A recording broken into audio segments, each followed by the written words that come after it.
I love my HBCU.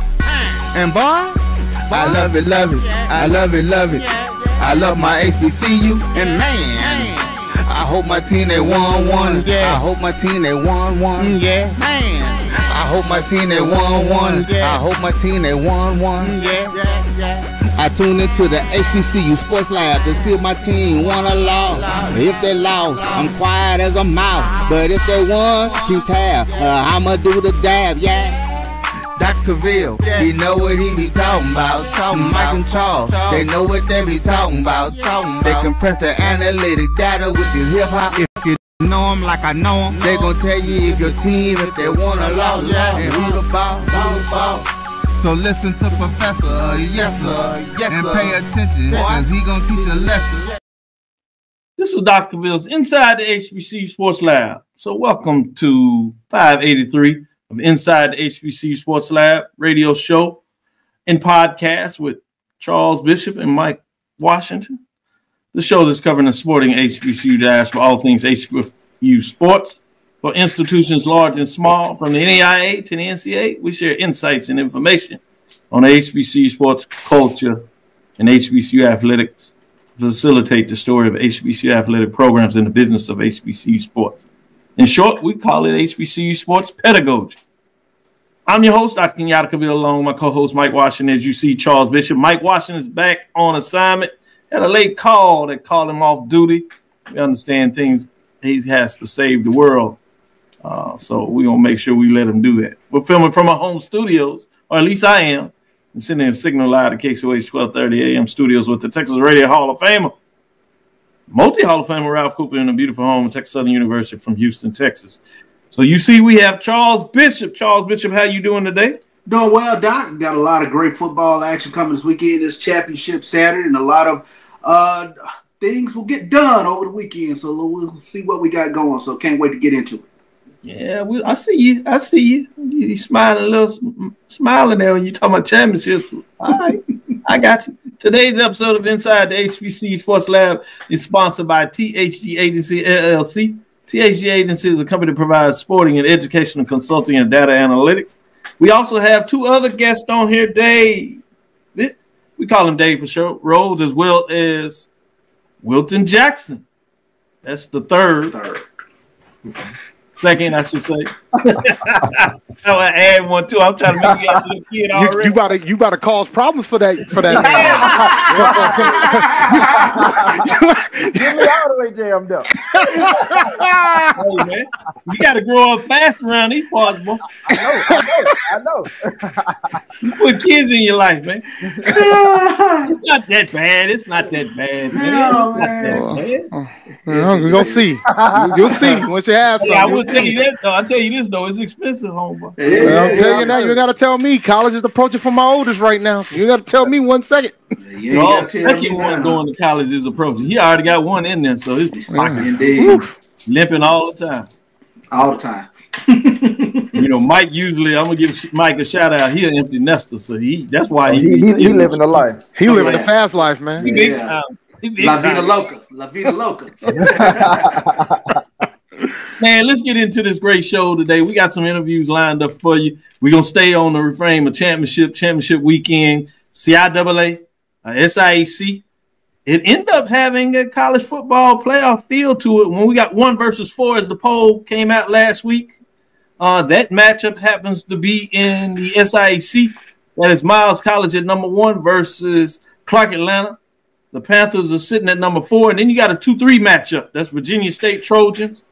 That tied with the record, but because of the win, as Dr. Henry Frazier III reminded me quickly, is that they are the outright champion with the number 1 seed. They face off against number 3 Virginia Union Panthers in a rematch from 1 week ago, literally.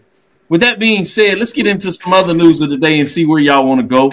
We might have to talk a little bit of basketball, but I'll see where y'all want to go with that. You also can give some love to volleyball and some things off the record, but wherever y'all want to go, let me start with Charles. What direction do you want to take in terms of your news of the day? What's on your mind?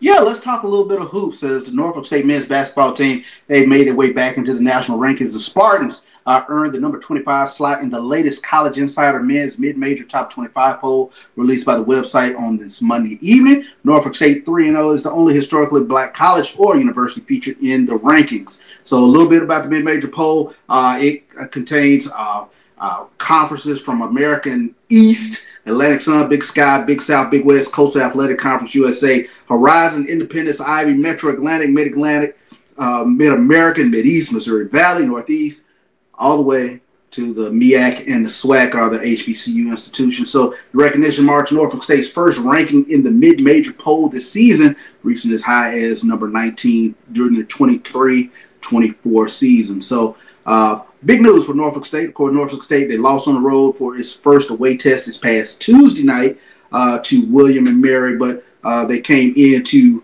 this week ranked 25. 3-0 coming in there, tough road loss. So they were just number 25, as you said. So I'm not sure they'll stay in there unless they can get a couple of wins before the poll comes back out. With that being said, let me go to Wilton Jackson the second. What's on your mind? So the MEAC announced the Guardian of the Game Awards reception.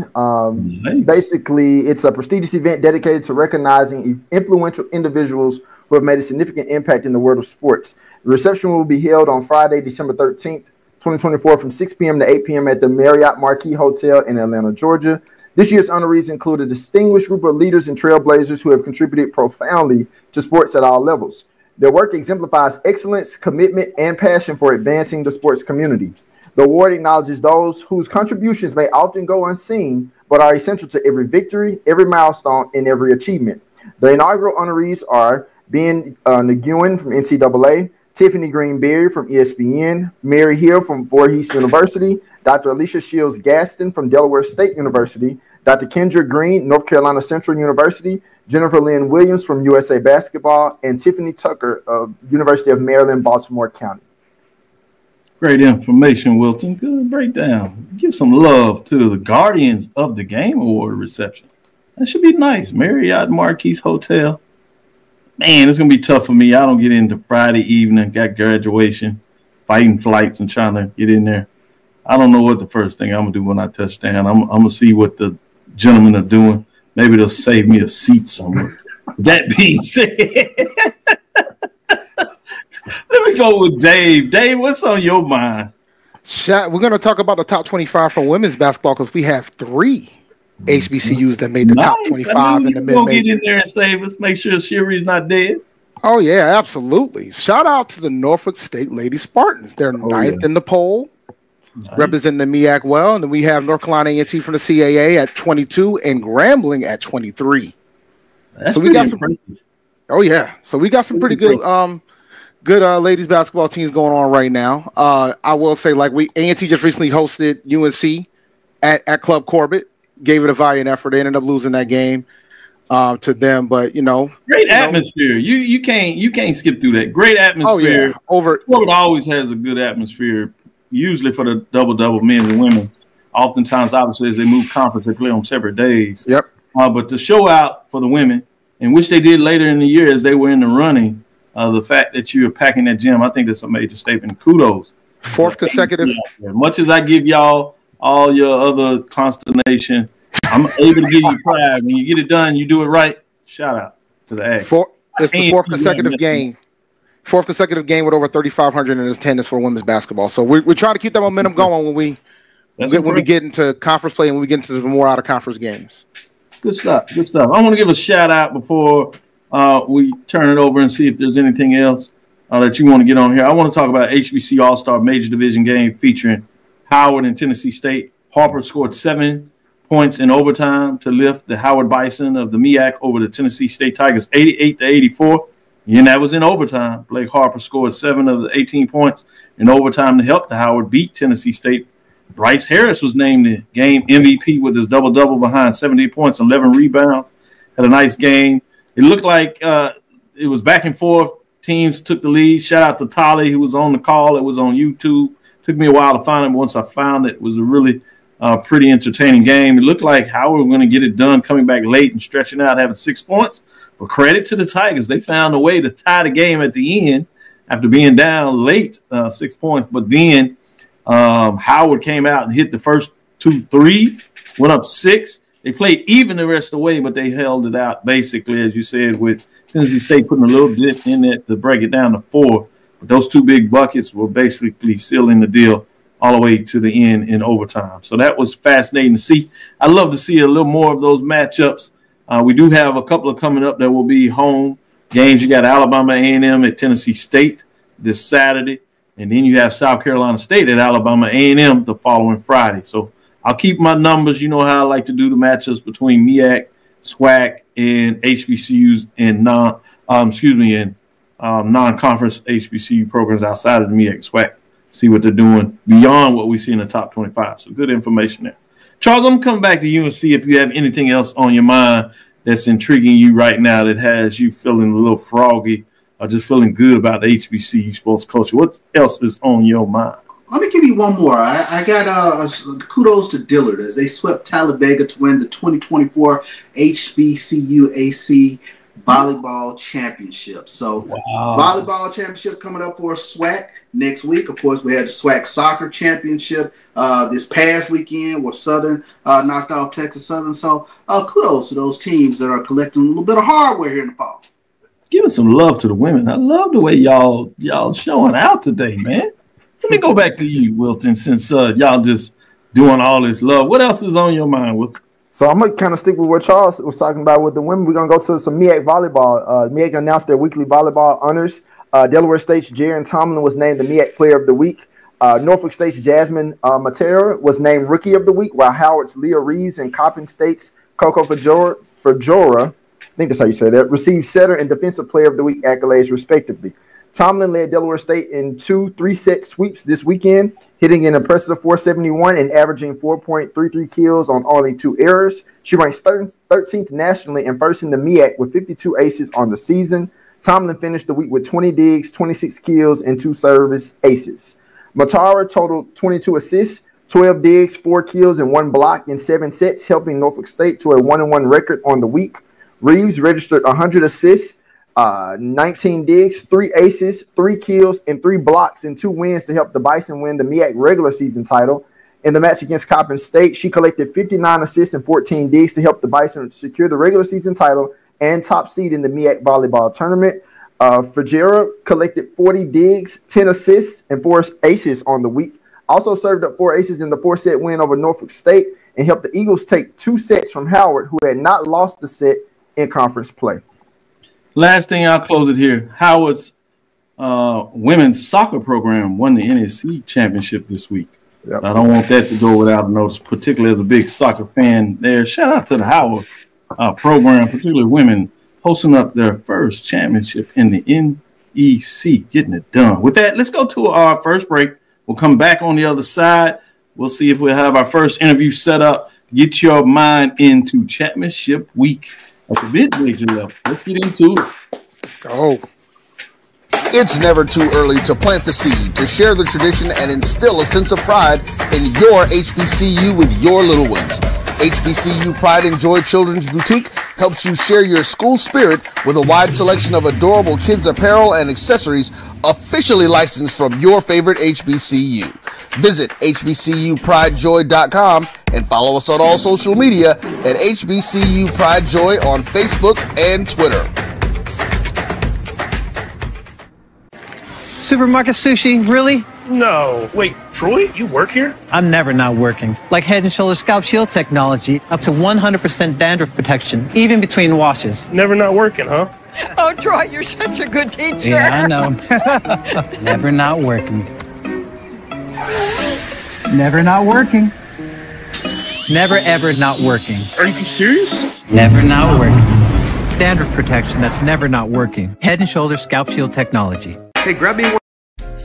At Automasters LLC, our mission is to serve our community by providing quality automobiles at affordable prices.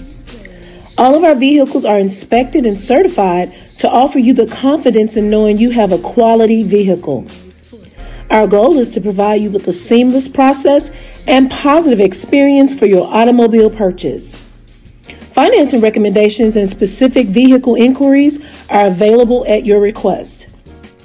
You can find us at www.automasters06.com and follow us on Facebook and Instagram. Also, please feel free to contact Terrence Miles at 601-927-7794. And oh yeah, tell him Sonia sent you. Compress the analytic data with your hip hop. If you know them like I know them, they gon' tell you if your team, if they wanna love, and who the ball. So listen to Professor, yes sir, and pay attention, cause he gon' teach a lesson. This is Dr. Cavil with Inside the HBCU Sports Lab. This is Mike Washington, Charles Bishop. Obviously, we have Wilton Jackson, second Dave. Rhodes is in the building, but we have head football coach of Miles College, Golden Bears. That's Coach Sam Shade. How you doing? Guys, I'm doing great, Doc. I appreciate you guys having me on, man. Believe it or not, whenever I get an opportunity, I tune in and check you guys out. So you guys got a great show, and I'm excited to be on with you. Oh, it's our pleasure. With that being said, Coach, you look like you got a couple of tackles left in you. Not quite. You know, it looks like all fun and games on television, but it's real. When it's live and in person, it's a different story. Man, I appreciate you keeping it real with us, as they would say. With that being said, this is his third year, and you had to build back this program. Obviously, it had some championship years, and then you had to build it back when a lot of players, coaches left. But your third year, you've done that with a great season. Tell me a little bit about that maturation and what it was like coming to the program and seeing where you are now. Well, before I came on board, obviously Miles had been to some championship games and won some conference championships, and they were doing pretty good. And then that coaching staff left, and some of the players that were on that team ended up leaving and going different places, hitting the portal. And so when I got in, it was kind of tough replacing those guys that first year. But after that first season, our coaching staff that we have here now did a great job going out recruiting, not just transfers, but high school guys. And last year during the 2023 season, we actually were 4 points away from being 9-1 at the end of that season, and possibly playing for the conference championship last year.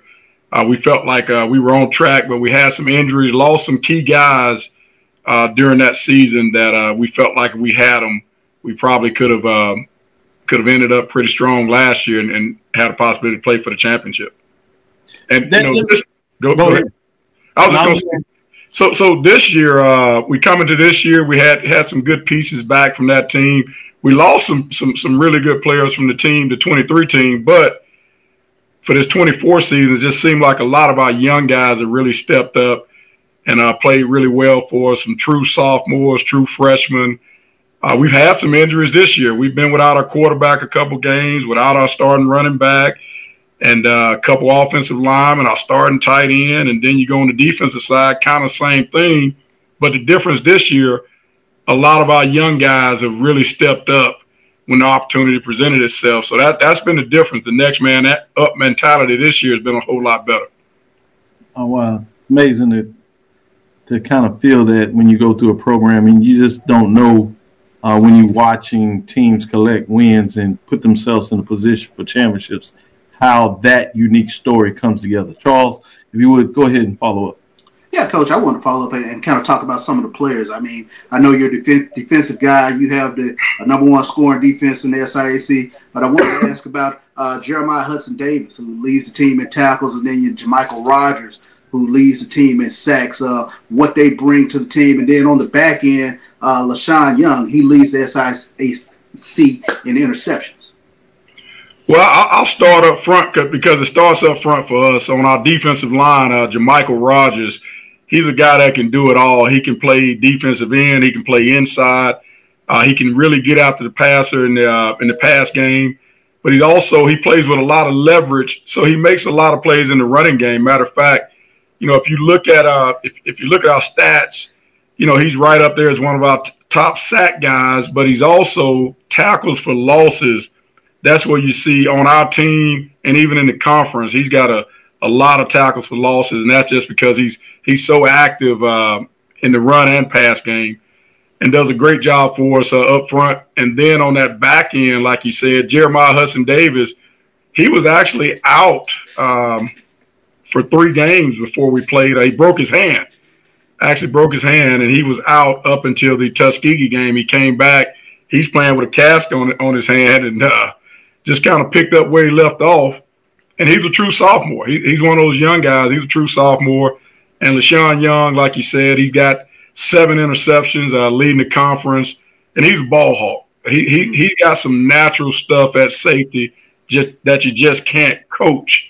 He's one of those guys, you put him out there on a baseball field and you put him out in that outfield, he's gonna be pretty good out there. And that's kind of what he does for us in the passing game. He stays around the football.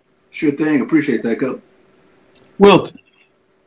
Hey, Coach, how's it going? I have a 2-part question. The first part is when you play a team twice, it's hard to beat a team twice. But now this is the big game where it all matters the most. What's been your message to your team, number one? And number two, you kind of alluded to it when you made your comment about you play without your starting quarterback a couple times. Now that you have your starting quarterback, he plays in this game. What's been your mindset and the message to him as he gets ready to come into playing a Clark Atlanta team this time around?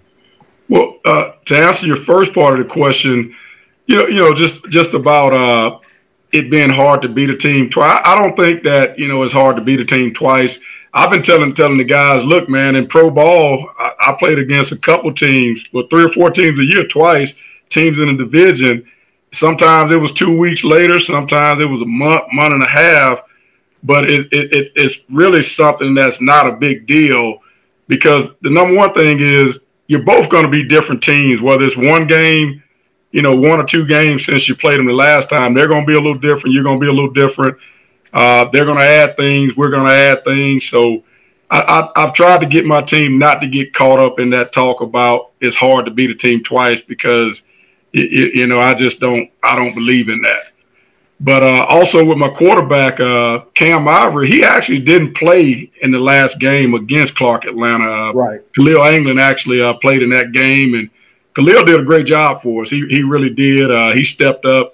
Actually, the Albany game was before that one, and at that point in the season, those looked like 2 of the obviously biggest games on our schedule, and he stepped up and did a good job. And he's still not quite where we want him to be. And Cam's come back, and he's done a really good job for us. And we just tell Cam, look, man, you don't have to be Superman. All right, that's the big thing with us. We're a team. You look at our last Clark Atlanta game, our special teams made plays. We had a block punt for a touchdown. Our defense made plays. We had an interception for a touchdown. And then offensively, we had plays made in the running game and in the passing game. So at quarterback, we don't want him to ever feel like he's got to be Superman because he's got a lot of pieces around him. We got a really good offensive line that's going to do a good job protecting him. And hopefully we do a good job in the running game like we've been doing. I appreciate that, Coach. Yes, sir. Dave. I'm going to ask you a question about you primarily. I know we were talking about Miles, but I want to dig into like the transition as a great NFL player to a head football coach at Miles. Talk to me about that transition phase to going from a great NFL player to a head coach at Miles. I don't know about great NFL player. I mean, you're a safety, so you got to hit some folks. Now, you started for a while in the league now. Let's not do that. Be careful with great, but the thing that's interesting is that I never saw myself coaching. Never thought I wanted to coach. Had a number of my NFL coaches used to talk to me about. They say, "Hey man, you ever thought about coaching?" And they just kept asking me, and I kept saying, "Well, look, man, you guys work too many hours.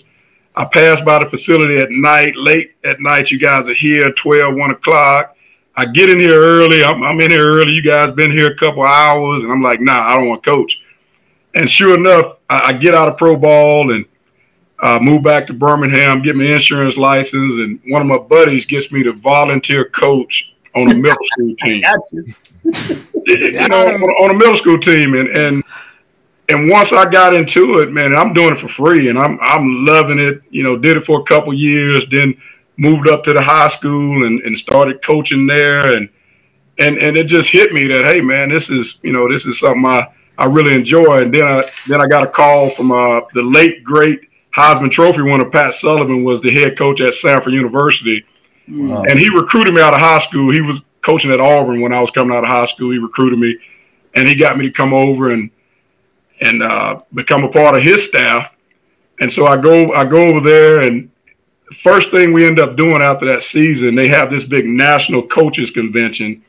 They had it in Nashville this year. So I go, you got NFL guys there. It's in January. You got NFL guys, college, high school. And I run into a couple of my coaches from the Redskins, guys that had coached me, and they just started laughing. And I asked one of them, because I knew why he was laughing. I said, "How did you know that I needed to be coaching?" Right, I love it.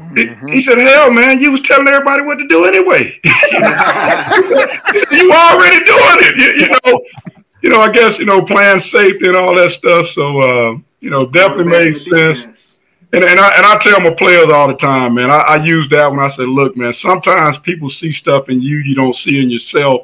You just gotta." Be willing to listen and really take the message. And so a lot of life lessons, man, I've learned through this game of football. Man, we hear it. Great stories. Get back to the championship game. With that being said, because I'd love to ask you another one off the field, but I'll call you personally to get that one. But focusing on this game, what are some key things that you believe that is necessary, either offense, defensively, maybe both, including special teams, as the third part of the game? What are the top 2-3 things that you want to get done in this matchup that you believe will make you successful in taking the trophy home? I think the number one thing is going to be finding a way to limit, stop, slow down David Wright, the quarterback for Clark Atlanta. That's fair. Yeah, he's a special player. He's special. He came here last year as a quarterback at Allen, and it was a shootout that went down to the end of the fourth quarter. And to be honest with you, they just ran out of time. I mean, just plain and simple, they just ran out of time. We won, but he's a special guy. He's smart. He understands what you're trying to do to him defensively. And he's going to make sure the ball goes where it's supposed to go on each and every play. He can make all the throws. And then, if nobody's open, he's going to buy time. He's going to scramble and buy time for his receivers. So he's just really, really hard to stop.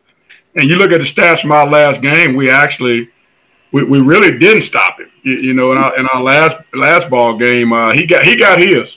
I'll just say that to you. He got his, but it starts with him. It really starts with him, and then things that we can control, the things that we got to do. Obviously, we got to be able to establish the running game and be able to run the ball. We try to be balanced on offense, run and pass, as far as our percentage of run to pass, and then defensively, it starts with us.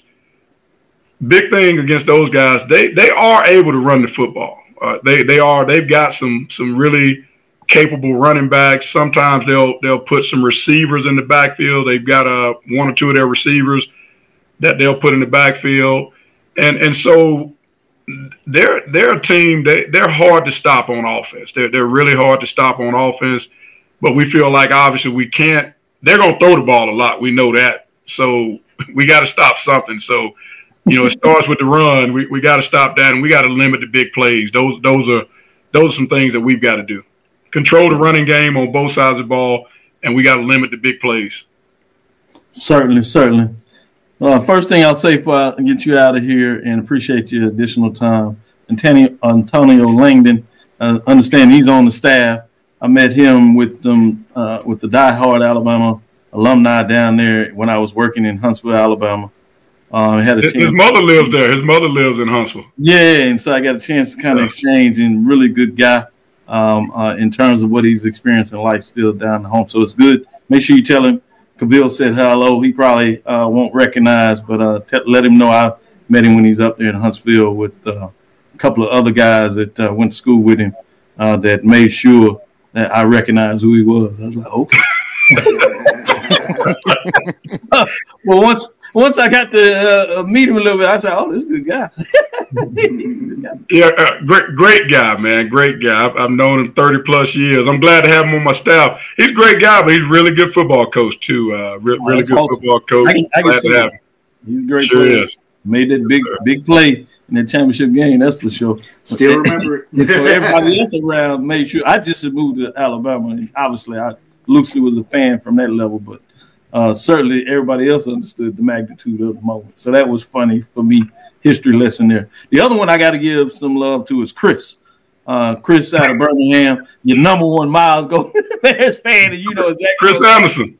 Yeah, Chris Anderson. He makes sure everybody knows everything about Miles College, and he gives me updates. So he is the one who really made sure that this happened in a lot of ways. So I want to give him a personal shout out. Good guy.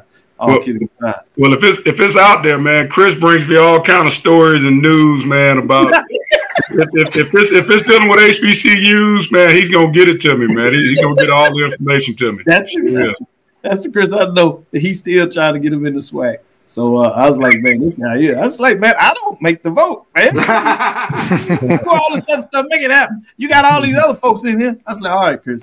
Last thing I'll do, I promise we'll take this break, is I would be remiss if I didn't give you a chance to really shout out to those Miles College fans. I mean, you have some great fans in terms of your program. So I want to be remiss if I didn't give you a chance to do that. Talk about your administrators, obviously your AD and your president.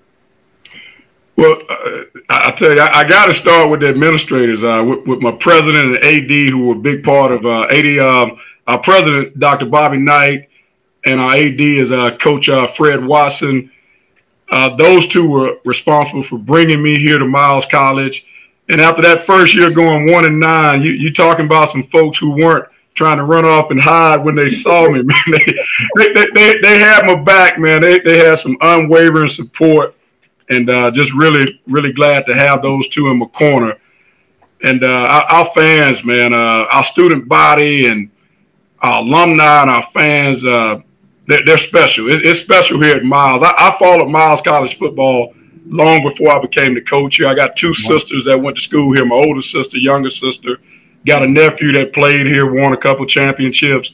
So I followed Miles for years, and the fans have always been great. And since I've been here, they've been great. They've been traveling with us on the road. They follow us, and they're football fans. They understand the game now. They're not just sitting up there eating cheese and crackers, man. They know what's going on. So,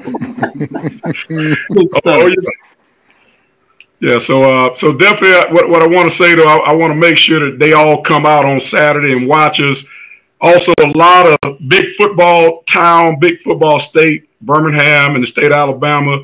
Would love to have everybody come out on Saturday, because Clark Atlanta's bringing a really good football team in here. They got a great head coach, Coach Teddy Keaton, defense coordinator L.C. Cole, one of the best, not only in HBCU football, but also in college football in general.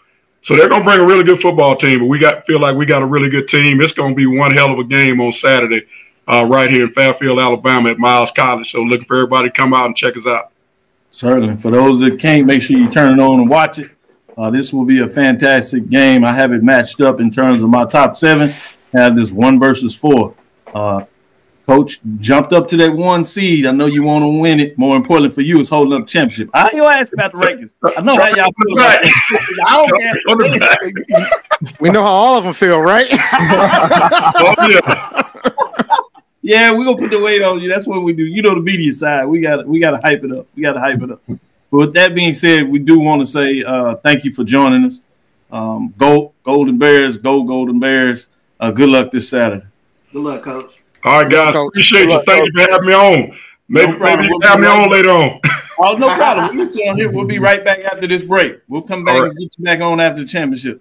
All right. Thank you, guys. Appreciate it. Rhodes Hotels is a family of brands that helps you get the most for your money so you can be any traveler you want to be. You could be a free hot breakfast hero at a comfort hotel. Yes! That's how you waffle. Mr. This script got a plot twist at a Radisson hotel. A business big leaguer. Go for key. Even the ultimate pool float inflator. With 22 brands and the best value for your money, Choice Hotels has a stay for any you. Book direct at choicehotels.com, where travels come true. Gotta get the corners.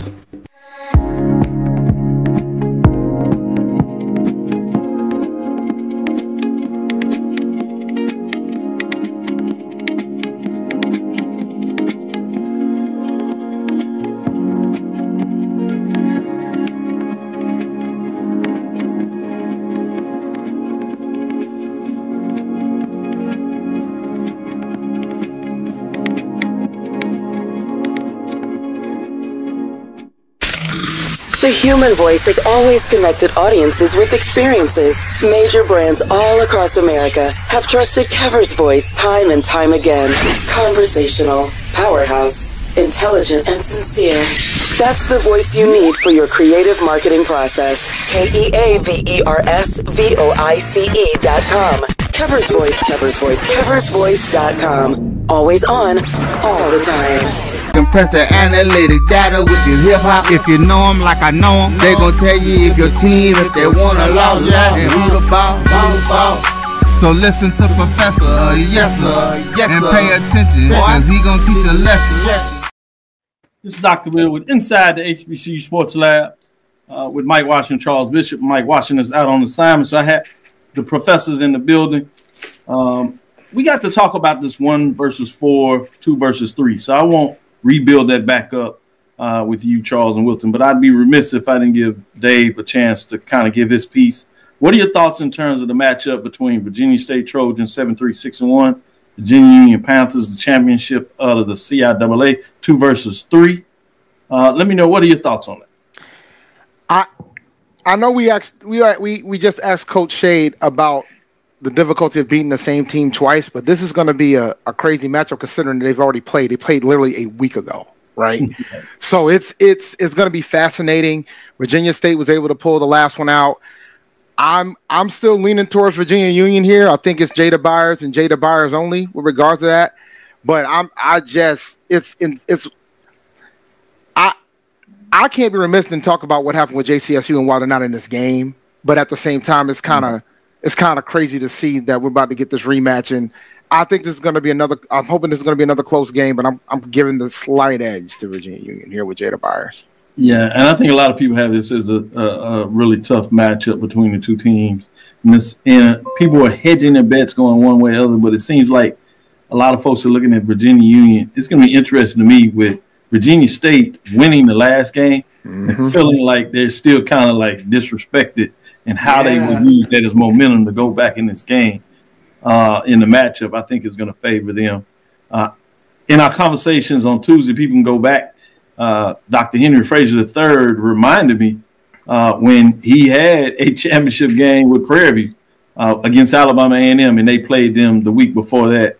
Obviously had a week between it at that time. The SWAC championship game had 2 weeks off for teams not including playing in the Bayou Classic.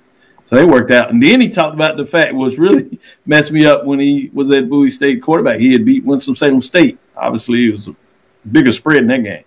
But let's turn and talk about the SIAC before I get everybody else to talk about the major division matchups. One more for you, David. This 1 versus 4 matchup. Clark Atlanta Panthers, we had Coach Teddy Keaton on Tuesday. We just had Coach Sam Shade on versus number 1 Golden Bears. What are your thoughts in terms of this matchup there? I think defensively, Miles is legit. And like Coach Shade said, it starts up front. But David Wright is a star. He is a star. I still think he's the best quarterback in all of HBCU sports. I stood by that. I stand by that. So it's going to be a fascinating watch to see whether or not David Wright's going to be able to finally have the ability to pull this out. I'm going to lean towards Miles only because I'm a defensive guy. I'm a defensive guy through and through, and their defense is legit. But I'm going to be fascinated to see if David Wright can finally pull through. He couldn't pull through when he was at Allen. He couldn't pull through earlier this year. So I'm going to be fascinated to see if he can do it this time. And the third time is the charm, as they would say. It'll be fascinating and great points you make there. Let's turn the page and get into the major division matchups before we get into our last segment. We have 3 games that are essentially top 10 matchups. We have one featuring the number 1 team. We have another one featuring the number 2 team. Both of these teams have a chance to lock up their division in these matchups. And then we have one that's a little off the radar that is a top 10 matchup. So I'm going to start there since it's the one that people are not really thinking about. This is number 8, Alcorn State Braves. They sit at 5-5, 4-2. Number 9, Prairie View A&M Panthers sit at 5-5, 3-3. The Braves have an outside shot of figuring this out. They have to have Southern stump their toe majorly. At least one of these. They really need them to lose 2 of these games unless you get into some weird 3-game type scenario stuff. Prairie View, with both of them being at 5-5, certainly looking at figuring out how to make sure they resurrect the season by ending with a winning record, because both of these teams are probably disappointed that they're not controlling their own destiny, at least, particularly for the Braves. But I'm fascinated from you, Charles. What are your thoughts in terms of this matchup with the Braves going on the road? These have kind of gone back and forth with giving you lick back, if you would, particularly when teams weren't necessarily expected to win, winning on the road, oddly enough, and teams that able to get this victory over the last couple of years have found themselves, at least Prairie View playing for a championship game, often putting themselves in a position to do that. What are your thoughts on this matchup? Well, I recorded the pregame show for Alcorn today with Charles Edmond, and I was reminded that the last time Alcorn came to Prairie View, they were able to come away with the victory. And the question for me in this game is, which Prairie View do we get? You know, it's kind of been a Jekyll and Hyde sort of season for Prairie View. But do we get this physical ball club that we've been waiting to watch all season that showed up against Florida A&M and dominated that football game? Or do we get another iteration of Prairie View? So I believe that's the question. I think Prairie View, the light bulb has kind of come on, and that is the sort of victory that could kind of propel them going forward. So I expect Prairie View to get the victory in this one if they can contain Xavier Bond.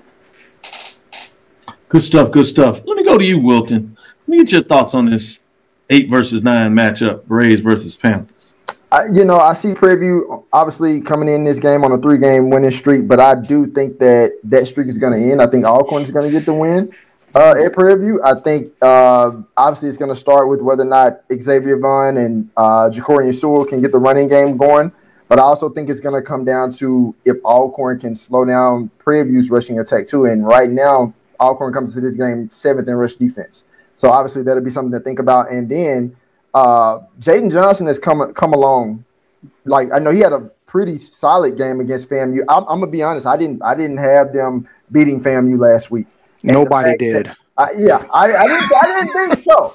Yeah. So I look at that and I liked his performance in that game. So I think that if he comes in strong, they have the potential to win this game. And to Charles' point, this is a game where these two teams typically go back and forth. But in my opinion, I think Alcorn walks away with this win. Certainly, David. I'm going to be rolling with Prairie View, man. I think the momentum's going to keep turning. I know, and it's funny, we're talking about the major division right now, and normally I'm a proponent of chaos, but I kind of don't want too much chaos this go around across the MEAC and the SWAC. But I do. You got enough of that at the mid-major level?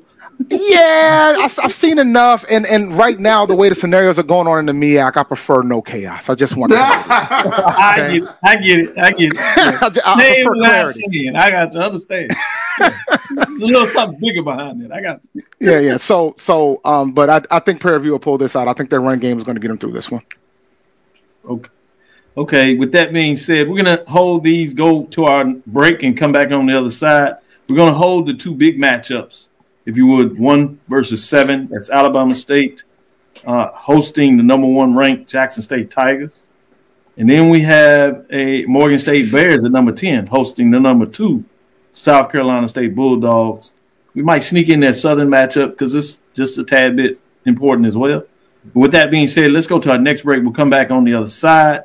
And then in our final segment, we'll talk about that. But we have an interview coming up for you in this next 7. Stick with us. We'll be right back after this break. If you think all pads are exactly the same, think again. This is Always Ultra Thins reinvented with the Always Triple Protection System. This pad wicks gushes 90% faster, absorbs even more so you can feel dry, and locks odors in. Rethink your pad for up to 100% leak-free and odor-free comfort with the totally reinvented Always Ultra Thins. This is always like never before. The Cuvée Group is a Florida-based marketing and training consulting firm. We help businesses communicate to their target audience and engage them in conversation. We also help to expand their audiences, which will ultimately result in growth for those organizations. In addition to being a certified constant contact specialist, my colleagues and I are also certified in John Maxwell Leadership Principles. We use these proven principles to conduct workshops, training, and private coaching sessions for individuals and companies looking to take things to the next level. Contact us to schedule a free consultation. Issues today, don't delay, call Cuvée. At Automasters LLC, our mission is to serve our community by providing quality automobiles at affordable prices. All of our vehicles are inspected and certified to offer you the confidence in knowing you have a quality vehicle. Our goal is to provide you with a seamless process and positive experience for your automobile purchase. Financing recommendations and specific vehicle inquiries are available at your request. You can find us at www.automasters06.com and follow us on Facebook and Instagram. Also, please feel free to contact Terrence Miles at 601-927-7794. And oh yeah, tell him Sonia sent you. Compress the analytic data with your hip hop. If you know them like I know them, they gon' tell you if your team, if they want to lose, and who the ball. So listen to Professor, yes sir, and pay attention, cause he gon' teach a lesson. This is Dr. Cavil with inside the HBCU Sports Lab. We have none other than Dr. Alvin Parker. Man, there's something about this matchup, man. You know, as an academic professor, I'm gonna take a little privilege here. There's just something about this matchup when the two coaches had a doctor. That's kind of nice. So let me first start it out that way. Dr. Parker, make sure I get that out there right. Coach, okay. How's it going today? Good. Yeah, look, like you said, it's the Dr. Bowl Part 2. That's right. That's what we're going to do this. Yeah, we're going to leave it that. We're going to call it that the rest of the week. You got it. With that being said, let's get in a little bit about this matchup. The uniqueness of over the last couple of years when you thought about the CIAA, you were featuring a team out of what was the Southern Division and the Northern Division. A lot of people thought the weight was in the Northern Division. The first year, it seems like the Southern Division was really talented, in a lot of ways deep. The way the things played out, it still found a way to get the top two teams playing in the game out of what was the Northern Division in a rivalry matchup. How do you feel about going in the second week in a row against a rival? Well, it's a lot of parity in the league, man, and I'm glad we went to the no divisions. You know, because I think no matter your geographical location shouldn't determine whether you're in the championship or not. You know, so I think that was a great idea, you know, the CIAA came up with for that, you know, to allow, you know, two teams that can be from Virginia or that can be from North Carolina or anywhere like that to be able to have a chance to make the championship to compete against one another. So, you know, I was excited about that. And as far as competing in back-to-back weeks, this is the first time in my career I've ever done that as an assistant, a head coach. You know, either or, it's been the first time that's happened. So, you know, we're excited about it. You know, nonetheless, it's against your rival. You know, so this is a game that, you know, when I played at Virginia Union, it could have meant anything, but now it's meaning championship. So it just speaks volumes to the level I think both schools are doing it. And, you know, we're excited to compete on Saturday. Good stuff. Let me go in here and let Charles jump in here and ask a follow-up question. Yeah, Dr. Parker, I wanted to ask this real simple question, especially when you have opponents who are very familiar with each other. Just what are the nuances in terms of the preparation for this particular game? What details are you really kind of going into this game? It's not a lot. You know, you don't have to watch as much film as you probably had to do in the past. You know, the game that you can rely on is the last game when you played against them.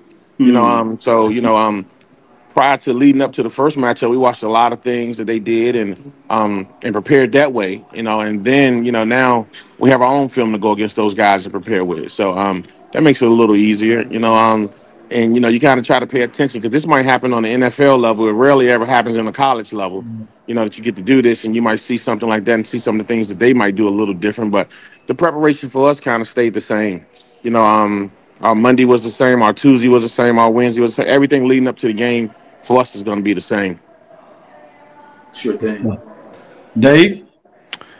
What's going on, Dr. Parker? I'm going to ask about your great running back, Jada Byers. Talk to me about him having to get the coaching for the period of time you got the coaching. I mean, I don't know what I need to say. I think the numbers speak for what they are. And NFL talent. That's the biggest thing I can say. And I want anybody that's probably listening to this to make sure that they know he deserves a good, honest shot because he's a guy that can play on Sundays. And his numbers have been what they are. He's been a person for us the last 4 years that has made an extreme contribution. Again, you can see it with the numbers, broken all the records, but I think for him, the only thing he talks about is kind of instilling his legacy with championships. So I think, on Saturday, that's his main goal beyond all the numbers and everything else he's done. Yeah, you're talking about stamping his way into not just the record books, but the historical lore.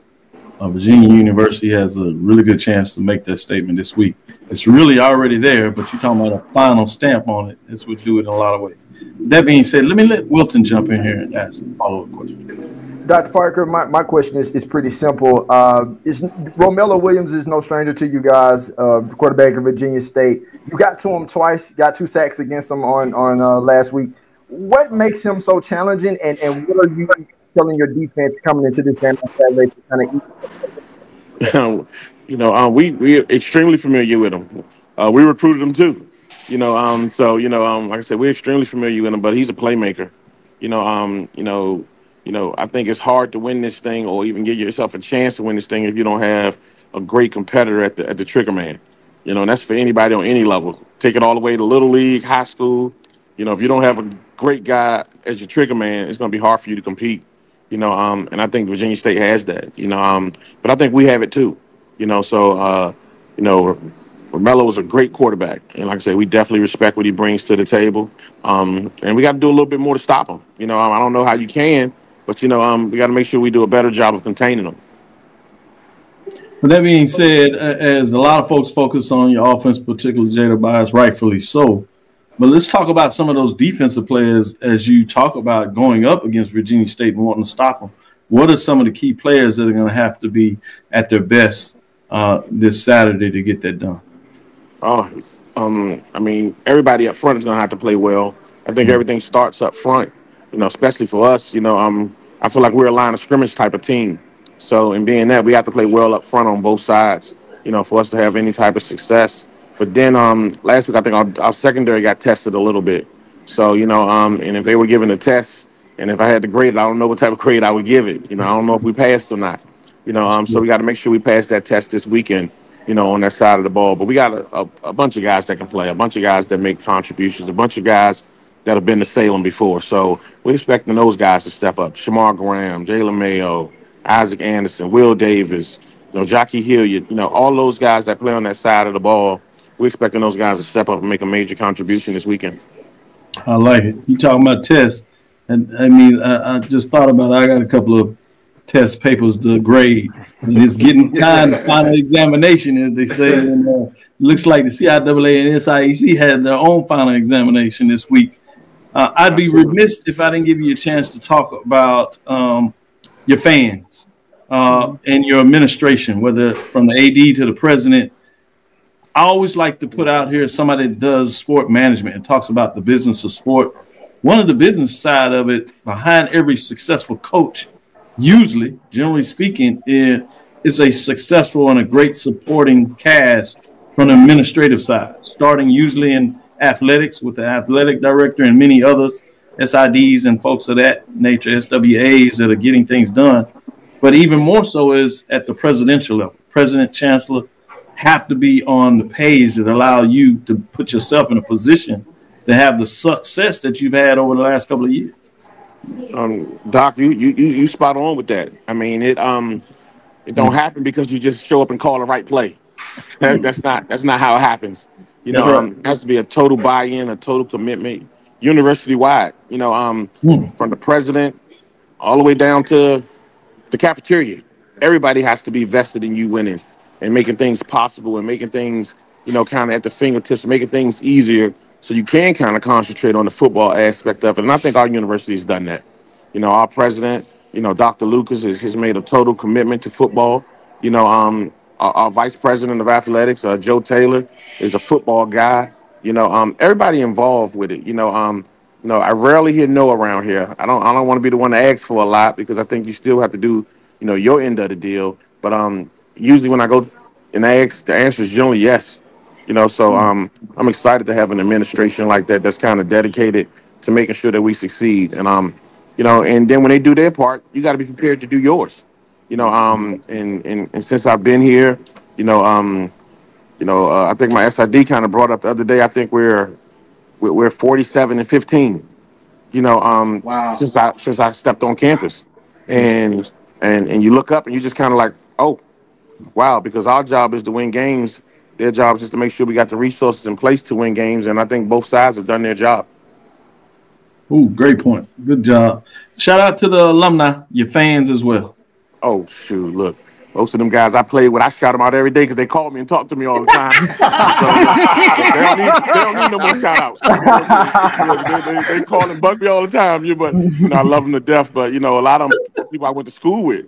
You know, so it's easy to kind of gain that support when you remember those people from undergraduate, and when it's time to reach out and it's time to hit the road and it's time to do things, you know, to get that alumni support, they're kind of right there because it was such a close-knit group when I was a student here.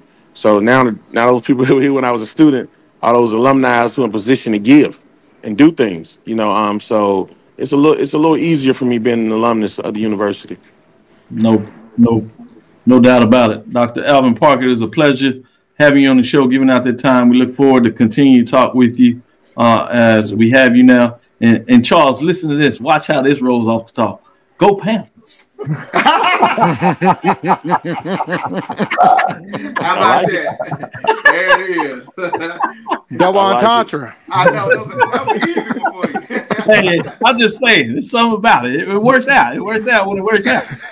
Coach, good luck this weekend. We certainly will be watching. We encourage the fans that are in that area, go watch this game. With all seriousness, it's going to be a great matchup. As I've been talking about it all week, it just featured it. This is essentially like a mini CFP. You got a 1 versus 4 in the SIAC and a 2 versus 3. I know y'all ready. Whoever wins this and accolades go to the playoffs, certainly don't have a problem with that, and we certainly will be cheering you every way. It'd be interesting, boy, if you had a championship matchup between the SIAC and CIAA. I'm just saying, you know, we'll talk about that off the record. That's not on you. We'll work with some other folks to get that done. With that being said, thank you, Dr. Parker. Appreciate you guys. Appreciate everybody. Appreciate it, Doc. Good luck. Appreciate you. Thank you guys. With that being said, we'll be right back after this last break. We'll come back and finish off talking about some of the major division games as you had coach here. Appreciate you, Dr. Parker. We'll go to our break and come back on the other side.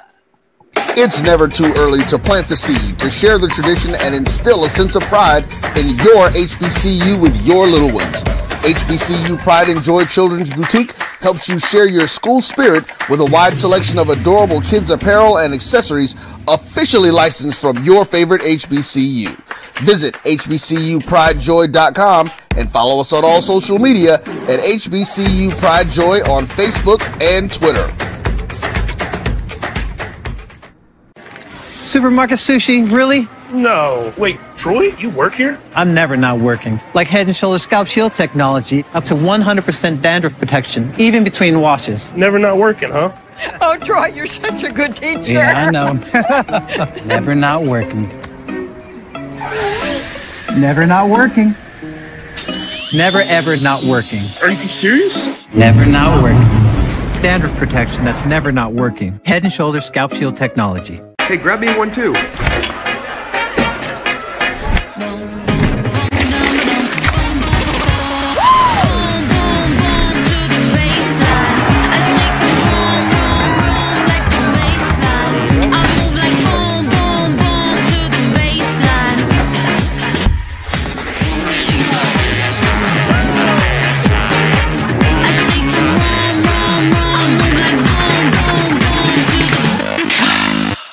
Charmin Ultra Soft has so much cushiony softness, it's hard for your family to remember they can use less.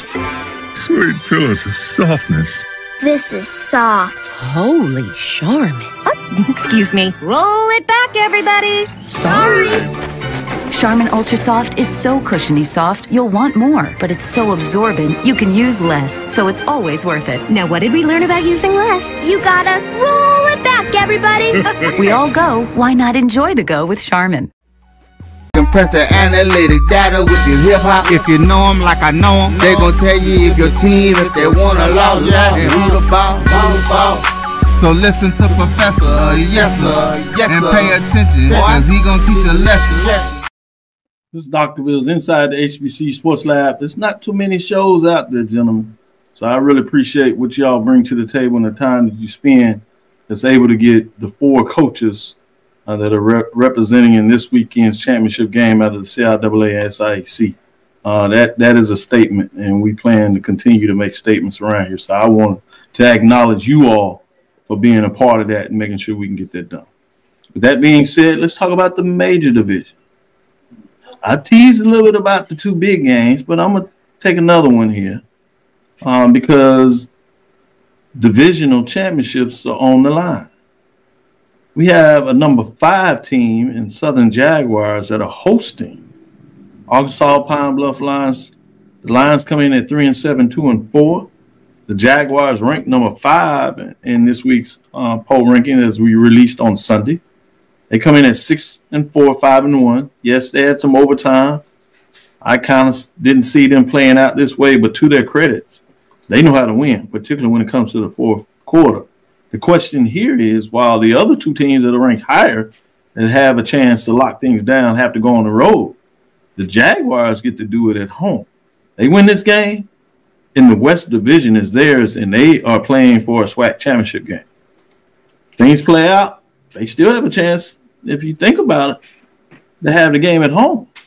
Not many people have seen that, but they certainly will lock things up if they get it done now, and they know at least they'll be in the championship game. I'll set things kind of up like that. I'm going to go with you, Dave, first, and then I'm going to go around the block and get to everybody else. With that, Dave, what is your thoughts on this matchup with the Golden Lions, who played some solid football? They're probably taking that next step. But can they go on the road and really throw in some chaos, if you would, in at least the Western Division, which has been known for that over the last couple of years? But at this point, I'm not sure if there's much of that to be done this year at this point, particularly if the Jaguars can get it done. What are your thoughts? I'm always a proponent of chaos, but like I said prior to the break, I'm not part of the chaos life this season. So you're a changed man, y'all. You're a changed man. I'm a changed man currently. So that being said, I think this is going to be a much closer game than people anticipated. UAPB got a pretty good quarterback. It's not discussed enough how good that quarterback is. So I think Southern is going to be able to do it, and it's a testament to Terrence Graves coming in there and pulling it off and being able to win the West Division the way that he has. Good stuff. Good stuff. Wilton, what are your thoughts on this Southern Jaguars? You told me very early. I did my rankings, top 21. You was like, no, Dr. Cavil, that's too much. I beat my chest out with the Carolina Panthers. I got to take a little woodshed right, for the Southern Jaguars. You told me, you said, hey, man, Jaguars don't stay down a little more. Charles, I'll give him credit. He jumped on it, too. He tried to tell me. I'm like, man, did you seen this team? There's not too many folks out of the West. That, but at some point, your record is what your record is. Right. There's something that you're doing right. Right. So shout out to the Jaguar faithful out there. And I think there's still a question mark, but I'm sure as they can continue to win, they're going to get on board at some point for sure. Yeah. Wilson, what are your thoughts? The nickname that I've given Southern, the Cardiac Cats, for real, they have lived up to that all year. But I would hope that in a game where they could solidify the SWAC West, that it doesn't get to that point. And I don't think that it will. I have them winning this game, but I wouldn't want them to have any type of complacency against an Arkansas Pine Bluff team. To Dave's point, Mekhi Higgins is lethal when given time to deliver the ball to his receivers down the field. For those that don't know, Giovanni Gibson is a stud. Again, the records don't show for Arkansas Pine Bluff. You know how good those two have been all season, but he is a stud. And there have been times, obviously, we've seen Southern slack up some defensively. This wouldn't be the game to do that. I think that they will also get pressure on Makai Higgins in this game, and I think they'll sew it up. Hopefully, it just won't take 5 overtimes to do it. As I go to you, the kickoff for the Grambling State-Alabama game has started. We'll keep you updated on what that look is, and we'll start to tune this off as we get into it. But we got a couple of matches that we were missed if we didn't get on the table. I'm going to go to you, Charles. You told me, just like Wilton, said, hey, Southern's going to have something to say. I should sneak out there and tell you what y'all said about Grambling, but I'm going to leave that alone. Charles. We don't talk about Grambling, ladies. I ain't going to be that. I ain't going to be that dude. Charles. Yeah, you know, and I think Wilton touched on it. I think UAPB can be scary with Makai Higgins and Javante, young man, the receiver, Javante Gibson.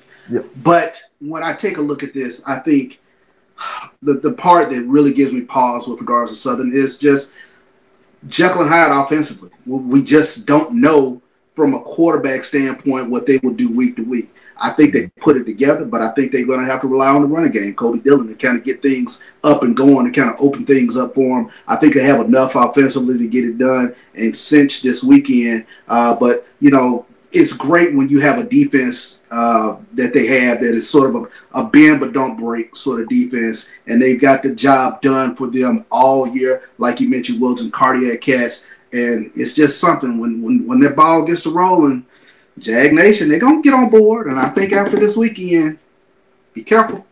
Good stuff. With that, let's go to this next matchup. You got number 2 South Carolina State Bulldogs, a 7-2, 3-0. They're on the road in Baltimore at number 10. Morgan State Bears, 5-5, 2-1.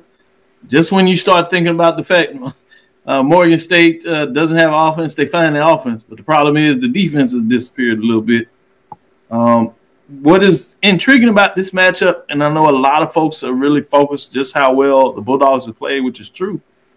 But if Morgan State can find a way to get it done, I don't think people realize that the Bears literally control their own destiny. They win this game, they win the next one, they go into the Celebration Bowl. So this is not only a chance for the Bulldogs to clinch.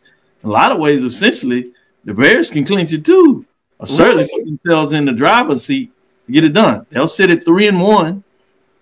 And so you have the 3-way tiebreaker that can mix things up, but it's between Bulldogs and the Bears sitting at 3-1 at the end of the season, 4-1. Then the tiebreaker will go to Morgan State Bears, at least in the head-to-head. 3-way tie between North Carolina and Central. It gets really intriguing. But enough of that. I tried to sell it. Charles, the way you looking, let me go to you and let you get that out. you know, I know Morgan State, they're playing at home, and they found some offense lately, scoring 38 and 36 points respectively. But what gave me pause was the fact that after that huge win for South Carolina State against North Carolina Central, they went on the road and they punched Howard in the mouth. That said a lot with regards to the way Chittisberry gets his team up and ready to go. I thought that was that game. They could be a little drunk from a little high from the North Carolina Central win, but no, sir. And I think they have got their sights set on this Celebration Bowl, and I think they will get the job done in Baltimore this weekend.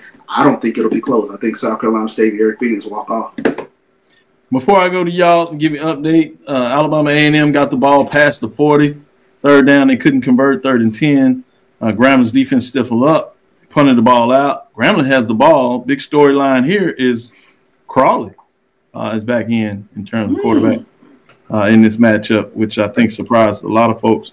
At least that's what they had. And trying to figure out, is he actually playing or they were just talking about it.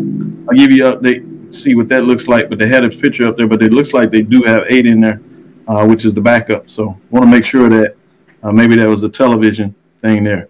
With that being said, Wilton, as we get in this matchup, that I tried to find a way to get you all to believe that, hey, the Bears can do something magical. Is that the case, or do you think the Bulldogs, like, they're going to lock this key as they are rolling and get it hot and be like, hey, they're going to get their bone and take it home? So essentially, you're saying Morgan State could do what Howard did to Central last year. Correct. When we all thought that Central was that's what I'm saying. Well, I don't see that. I'm just gonna be honest. I don't see it. I don't see it. But I will say this: I don't think this will be a blowout. I do think this is a close game. I think this is a game where Morgan State will bring back their defense. To Charles's point, like, when the offense gets online for Morgan State, defense has kind of slipped up a little bit. I think their defense will be back. I think that if Morgan State wants to have a chance to win this game, obviously they're going to have to contain Eric Phoenix, and that's a hard job. Nobody's been able to do it like that consistently all season to get a win. As we see when they beat North Carolina Central, that was the biggest test. I was also the same person who said either the Howard or the Morgan State game was going to be one that they could potentially lose. I honestly put more stock in the Howard game, to Charles's point. So I think that they squeeze out a win on the road in Baltimore. I would say maybe by a touchdown or 10 points. Update: Gramblin's quarterback throws the interception. Alabama A&M has the ball back in middle field. First play goes deep, and the Bulldogs get it done. With that being said, David, your thoughts in terms of the match here with South Carolina State Bulldogs, Morgan State? Are you buying anything that I'm selling, or are you telling me to? No. Return it immediately. just return it. So here's the thing for me, right? I know we've gotten very energized about this great Morgan State offense that has appeared, but this Morgan State offense has appeared against Delaware State, and it vaguely reminds me of the Howard offense that showed up against Delaware State as well before they went to the Bulldogs. And also the other thing that we were concerned about is the fact that they're going to MEAC North and it's cold. Well, South Carolina State didn't have that problem when they went to DC last week. So now they will not have an issue going to Baltimore this week and closing it out, going forward on the conference, locking up the MEAC and heading to the Celebration Bowl in Atlanta. And we'll wait and see who they play within the SWAC. And as usual, Chennis Berry will go 1-0. Eric Phoenix is going to have a really good game. I'm concerned about Morgan State's defense. It did struggle a bit last week against Delaware State. Yeah. So I hope it's a close game, but I could see it being a blowout. Well, I can't add this. That is Crawley. Miles Crawley is the quarterback playing in this game. He's back. He did throw the interception. But let's get to what a lot of folks want to talk about. The big matchup, top 7 this week. Alabama State Hornets, 5-4, 4-2. They're hosting Jackson State. The number 1 team comes in at 8-2, 6-0. So 1 versus 7. Eastern Division matchup. Jackson State wins it. Essentially lock everything up. 7-1 with only 1 game. Everybody else has 2, and they own all the head-to-head tiebreakers is done. Only thing they have to fight for is to make sure they hold on to have home field advantage, which we see may go down the stretch. But with that being said, this is a big matchup. I'm going to save Charles, Wilton, I'm going to save y'all for last. I'm going to go with you, Dave, first on this matchup with the Hornets, Montgomery, the number 1 team coming into town. And you got a chance to go up for another big matchup with FAMU and Alabama State. You and Montgomery for that game. Now you get to see what's going on here. Based on all that you saw at that time, what are your thoughts in this matchup? Alabama State, I have Jackson State winning this game. I think the key for Alabama State to have a shot at this game is to play phenomenal defense, stop Irv Mulligan, don't make too many mistakes on special teams. There's a legitimate, because the quarterback play for Alabama State hasn't been there because they're down to their 5th quarterback. So they're going to have to go. They have to control the clock. But I just think that Jackson State is going to be too much for them. So I think Jackson State's going to come into Montgomery and clinch the SWAC East, and no chaos ensues. Wilton Jackson, the second. I have Jackson State winning this game. I do think it's going to be a close game. This is a motivated Jackson State team. Obviously, they lost to Alabama State for homecoming last year. They get to go to Montgomery to get that revenge, number 1. Number 2, running game has to be strong. But if it's not, Jacoby Morgan definitely has to be smart in his playmaking and his decision-making with receivers down the field, because Alabama State has a strong secondary. And for those who haven't paid attention to Alabama State's defense, 2 players to keep in mind: DeMarcus Cunningham and Rico Dozier. Yeah. They will be flying all over the field in this game should Alabama State try to get a win. But I'm going with Jackson State in this game in a close one. Good stuff. Last one, Charles. I'll let you close it out. What are your thoughts in terms of this matchup? 1 versus 7. One goes on the road. Can they hold on to the ranking, meaning they're going to win this game and tie things up in a nice little bow? Yeah, I think to Wilton's point, Alabama State's defense does have to play a phenomenal game. What gives me pause with regards to Alabama State, they gave up 16 points in the fourth quarter. Alabama A&M gave up another touchdown late to Alcorn in that game in which they won. But they gave up 14 points last week to Grambling. For whatever reason, the defense looks like it started to wilt down the stretch. And this is not the right team to wilt down the stretch with regards to Jackson State running the football. We know they can run the football. And as my mom has just texted me, give Irv Mulligan the damn ball. I get it. So, your mama has a valid point, sir. She's a smart woman. But think about why Alabama State's been wilting, right? Defensively. Because they don't have a consistent offense. Yeah, the offense has defense is going to be tired by the fourth quarter if they cannot get a consistent offense going. Yeah, what has jumped out to me is Jackson State over the last 4 games, I believe, has not allowed a team to score in the second half. And then it's just a number of plays that they run over the last 3 games. 70, 79 plays. That it has a cumulative effect, that running. Dr. Bill, I've said all season, I believe Jacoby Morgan does have a sweet spot in terms of the number of attempts. If it tips over that number of attempts, the 20 to 25 is just about right for him. And the running game has to take over. But I do expect Jackson State to come away with the win. Defense has to get to Kareem King because he has the ability to make some big plays. We've seen him make some big throws for being, 4th-string quarterback. He's played, a decent enough at quarterback for Alabama State.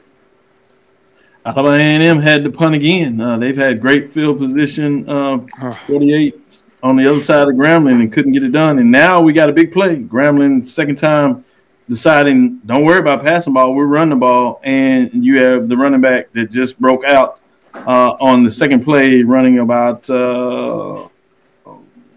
70-plus yards, setting it up at 1st and goal.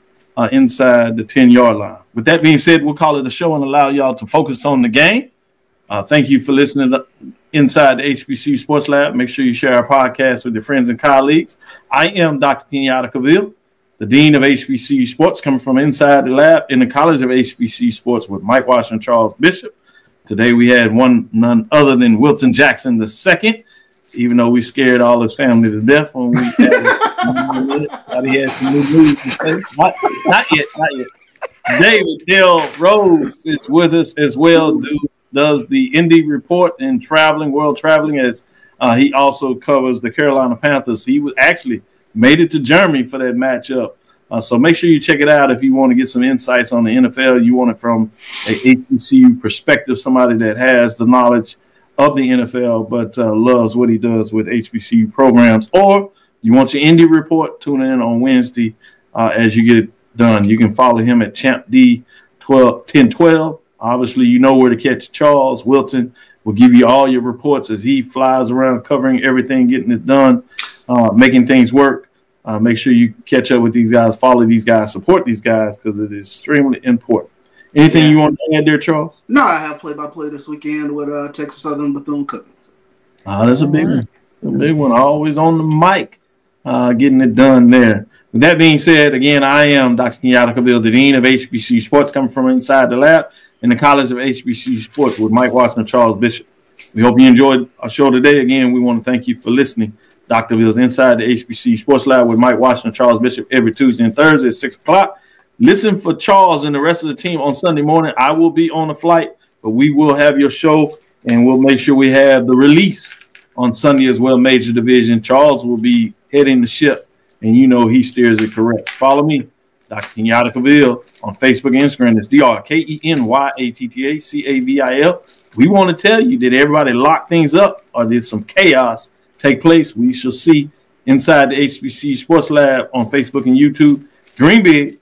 Continue to move forward. We will talk with you soon. Charles? Course.